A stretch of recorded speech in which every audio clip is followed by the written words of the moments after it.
राजनीति में सत्ता पाने के लिए नेता क्या क्या नहीं करते हैं। ये नेता भले ही पूरे 5 साल अपने क्षेत्र में न गए हों, लेकिन चुनाव आते ही वोट पाने के लिए किसान बन जाते हैं तो कभी सफाई कर्मी बन जाते हैं। इसे ही भारत में चुनावी मौसम कहा जाता है। ऐसा ही कुछ चौंकाने वाला एक मामला बिहार में सामने आया है। चर्चा है कि लालू यादव की पार्टी ने जेल से रिहा हुए बाहुबली को चुनाव लड़वाने के लिए शादी कराई है। अब इस बात में कितनी सच्चाई है ये तो आने वाला वक्त बताएगा, लेकिन जेल से 17 साल बाद रिहा हुए बाहुबली अशोक महतो ने 60 साल की उम्र में शादी कर ली है। तो आइए जानते हैं इस रिपोर्ट में कौन है अशोक महतो और उनके शादी के पीछे की क्या है रणनीति। 60 साल के बाहुबली ने चुनाव के लिए रचाई शादी। लोकसभा चुनाव 2024 की लड़ाई बिहार में इन दिनों बेहद दिलचस्प हो गई है।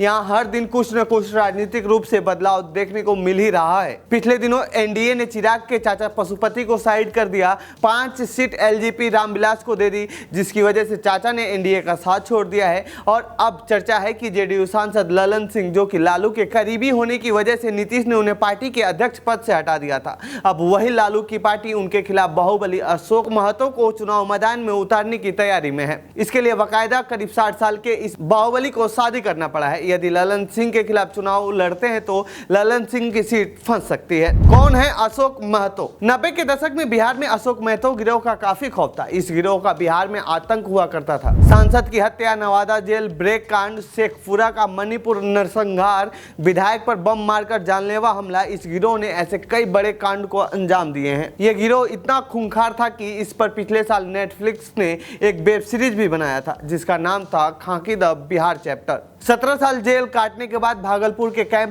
जेल से जब 10 नवंबर 2023 को अशोक महतो को रिहा किया गया तो सैकड़ों गाड़ियों के काफिले के साथ वो भागलपुर से निकला था। जेल के बाहर गर्मजोशी से उसके हजारों समर्थकों ने जबरदस्त स्वागत किया था। इसका मतलब ये है कि 17 साल जेल में रहने के बाद भी उसका धाक कम नहीं हुआ है। मुंगेर सीट से अशोक महतो को क्यों लड़ाना चाहती है आरजेडी चुनाव? दरअसल 3 जिलों में फैली मुंगेर लोकसभा सीट में मुंगेर और जमालपुर, लखीसराय जिले का सूर्यगढ़ा और लखीसराय, पटना जिले का मोकामा और बाढ़ विधानसभा क्षेत्र आता है। यहाँ भूमिहार और यादव बहुल हैं। ये लोग चुनावी समीकरण को बदलने की ताकत रखते हैं। यहाँ से जेडीयू के ललन सिंह सांसद हैं। ललन सिंह भूमिहार जाति से आते हैं। ऐसे में अब आरजेडी के जीत के लिए यहाँ पर यादव के अलावा बाकी ओबीसी समुदाय जैसे धानुक, कुर्मी, कोयरी का वोट चाहिए होगा। इनका वोट भी यहाँ पर बड़े तादाद में है। यदि अशोक महतो यहाँ चुनाव लड़ते हैं तो ये वोट उन्हें आसानी से मिल सकता है, क्योंकि महतो भी इन्हीं समाज से आते हैं। इसके अलावा जेडीयू और आरजेडी का गठबंधन टूटने के बाद आरजेडी का दबदबा इस क्षेत्र में कम हुआ है, क्योंकि सूर्यगढ़ा से आरजेडी के दबंग और पुराने विधायक प्रहलाद यादव बीजेपी जेडीयू की तरफ चले गए। तो वहीं मोकामा से आने वाले बाहुबली पूर्व विधायक आनंद सिंह की पत्नी भी आरजेडी छोड़ जेडीयू के समर्थन में चली गई। अब इन बाहुबलियों को काउंटर करने के लिए आरजेडी अशोक महतो पर दांव लगा सकती है। अब यदि अशोक महतो जेडीयू के ललन सिंह के खिलाफ चुनाव लड़ते हैं तो ये सीट उनकी फंस सकती है। यही वजह है कि आरजेडी बाहुबली को टिकट देने के बारे में सोच रही है। तो फिलहाल इस रिपोर्ट में इतना ही। बाकी देश दुनिया की खबरों के लिए बने रहिए जनसत्ता के साथ। आप इस पूरे मामले पर क्या कहना चाहते हैं कमेंट बॉक्स में लिखें। धन्यवाद।